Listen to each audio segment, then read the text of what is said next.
Hi అండి, welcome back to our channel Ganasri recipes. పండగ వచ్చిందంటే మనం రకరకాల పిండి వంటలు చేస్తూ ఉంటాము. ఏది సులువుగా ఉంటే అవి చేసుకుంటూ ఉంటాము. ఇవే చేయాలని ఏం కాదు. నేనైతే కజ్జికాయలు చేశాను. కజ్జికాయలు అంటే మనం ఎప్పుడు చేసుకునేలా కాదండి, ఇది కొంచెం వెరైటీగా చేశాను అనమాట. చాలా క్రంచీగా క్రిస్పీగా వస్తాయి, పొరలు పొరల్లా ఉంటాయన్నమాట అండి. తినేటప్పుడు చాలా బాగుంటుంది. ఒకటితో తినరండి, 4-5 అయితే తినేస్తారు. ఒకటి సరిపోదు అనమాట తినడానికి, అంత బాగుంటాయి. అలాగే మంచి టేస్టీగా ఒక నమ్కీస్ అయితే చేశాను. ఇప్పుడైతే ఒక కప్పు మైదాపిండి తీసుకున్నాను.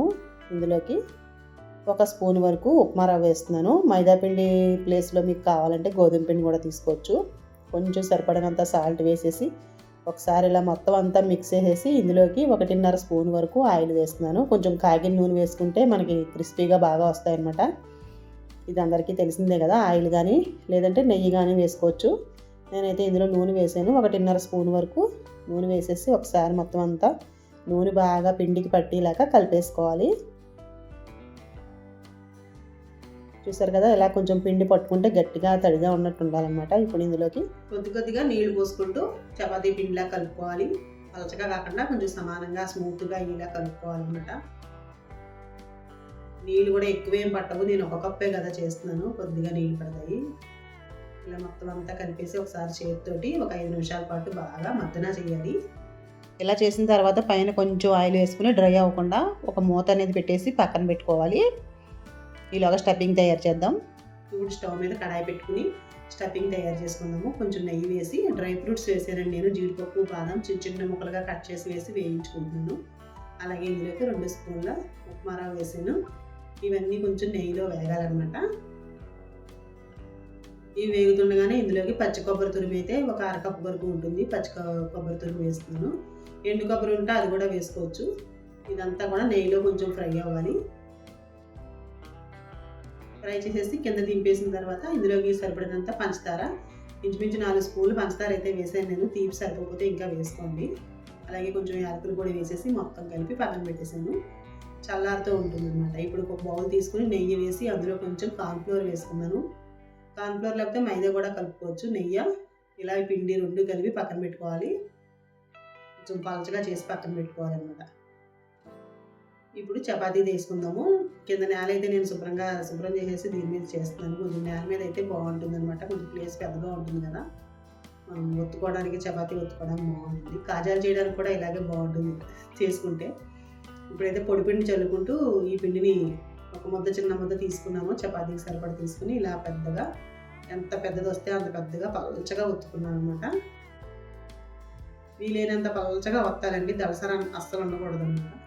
చూసారు కదా, ఇలాగా 2 చపాతీలు అయితే ఒత్తేసాను. ఒత్తి ముందు ఒకటి పెట్టి దాని మీద ఇప్పుడు నెయ్యి అప్లై చేసుకున్నాము. నెయ్యి కార్న్ఫ్లోర్ పెట్టాం కదా, అది అప్లై చేస్తున్నాను.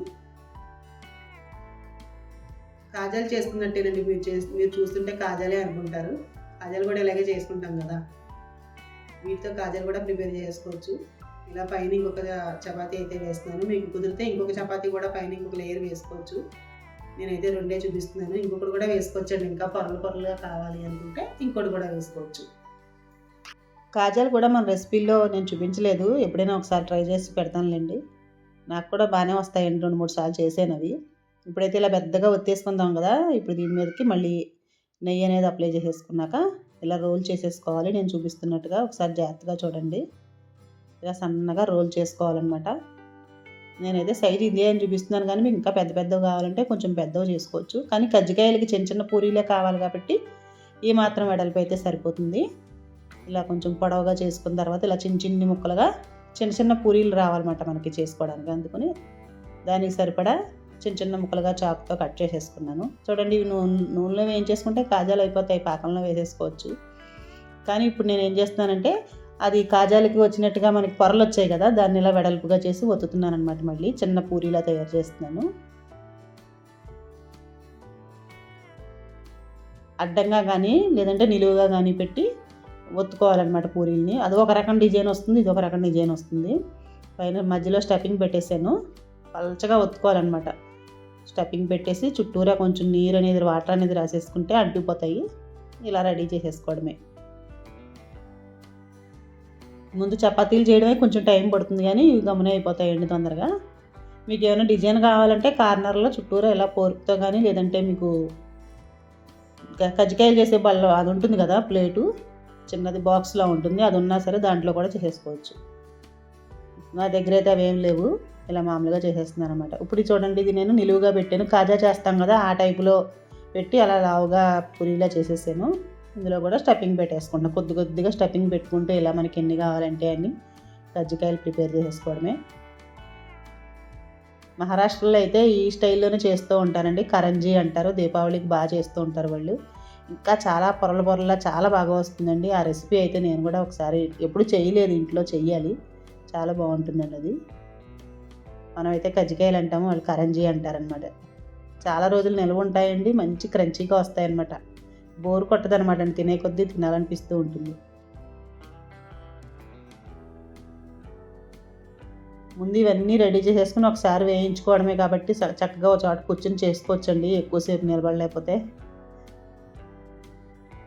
ఇలా అయితే రెడీ చేసేసాను అనమాట.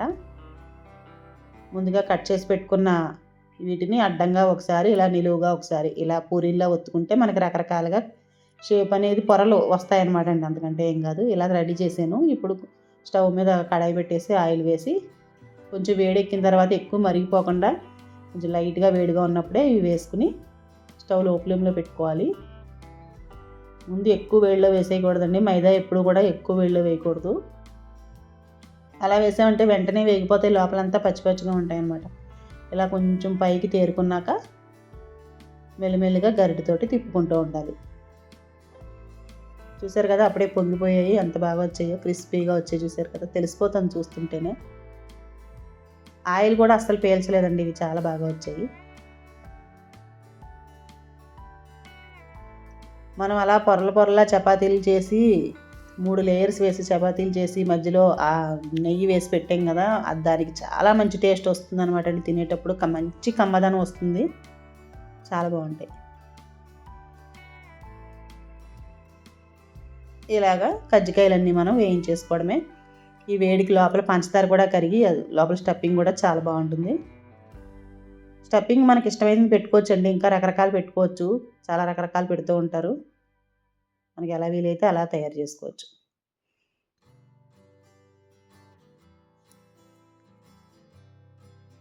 స్టవ్ మాత్రం తగ్గించే పెట్టుకోవాలి, ఆయిల్ తక్కువ హీట్లో ఉండాలి. కొంచెం వేగిన తర్వాత అప్పుడు మనం కొంచెం మీడియం ఫ్లేమ్లో పెట్టుకుని వేయించుకోవాలి. అప్పుడైతే కలర్ కూడా మారుతాయి, ఇలా గోల్డెన్ కలర్లో వచ్చేలాగా వేయించుకోవాలి క్రిస్పీగా. స్టార్టింగ్లో మాత్రం తక్కువ మంట మీద వేయాలన్నమాట. ఇలా చేసుకోవడమే అండి, ఎన్ని కావాలంటే అన్ని అలా వేయిస్తేనే ఇవి చాలా బాగుంటాయి అన్నమాట. చూసారు కదా, టేస్టీగా క్రంచీగా క్రిస్పీగా కజ్జికాయలు అయితే రెడీ అయిపోయాయి. చూడండి, మీకు తెలుస్తుంది, చూడగానే తెలుస్తుంది, పొరలుగా చాలా బాగున్నాయని. ఓపెన్ చేస్తే సూపర్ ఉంటుంది అనమాట అండి లోపల. ఇలా అయితే కజ్జికాయలు రెడీ అయిపోయాయి. తయారు చేసి చూడండి మీరు కూడా ఒకసారి, ఎప్పుడూ ఒకేలా కాకుండా కొంచెం వెరైటీగా ఉంటాయి అన్నమాట. చూడండి, మీకు డిజైన్ తెలుస్తుంది కదా కజ్జికాయల పైన, అదేనమాట నేను చెప్పింది. కొంచెం పొరలు వేసుకుంటే ఇంకా బాగా వస్తాయి అన్నమాట. అది కట్ చేసుకుని తినేటప్పుడు సూపర్ ఉంటుంది అనమాట అండి లోపల. చూసారు కదా, సౌండ్ ఎంత క్రిస్పీగా వస్తున్నాయో, చాలా బాగా వచ్చాయి అనమాట. ఇప్పుడైతే నేను ఇది విరక్కొట్టి చూపిస్తాను చూడండి. ఇంకా క్రంచీగా టేస్టీ కజ్జికాయలు అయితే రెడీ అయిపోయాయి. నచ్చితే మీరు కూడా తప్పకుండా తయారు చేయండి. మీకు కూడా ఒక్కసారి చేశారంటే మళ్ళీ ఇవే చేసుకుని తింటారనమాట, అంత బాగుంటాయి. ఇప్పుడైతే మనం ఇంకొక రెసిపీ చూద్దాము. ఈ పిండితోటి నేను నమ్కీస్ ఒకటి ప్రిపేర్ చేశాను, అవి ఎలా తయారు చేయాలో చూపిస్తాను. ఈ మిగిలిన పిండి ఉంది కదా, సగం ముద్ద అయితే అవి చేశాను. ఈ సగం ముద్దతోటి నమ్కీస్ చేసుకుందాము. పిల్లలకి ఇలాంటివి కమ్మగా ఉంటాయి, తింటూ ఉంటారు కదండి, బాగుంటాయి. ఇది పిండి ఎంతో లేదు కాబట్టి ఒకటే పెద్ద చపాతీ తయారు చేసేస్తున్నాను. ఎలా తయారు చేశానో మీరు కూడా చూసేయండి.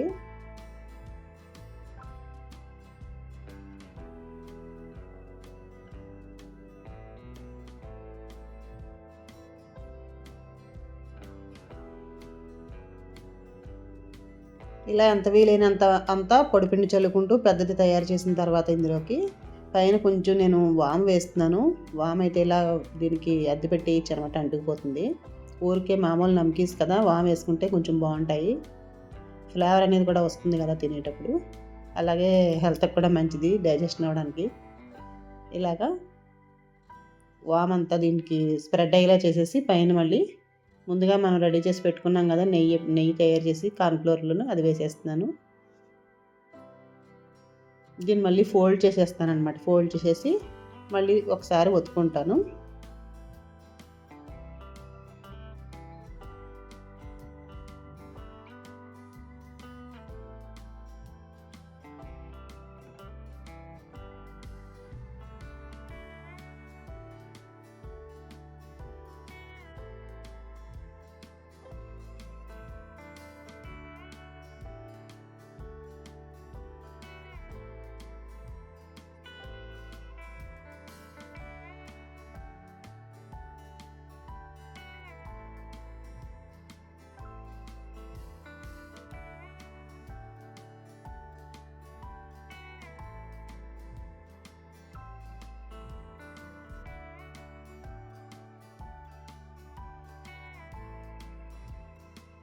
ఇలా రెడీ చేసిన తర్వాత చాక్ తోటి మనకు కావాల్సిన షేప్‌లో పొడవుగా గానీ, లేదంటే వేరే రకంగా గానీ ఇలాగా కట్ చేసేసుకోవడమే.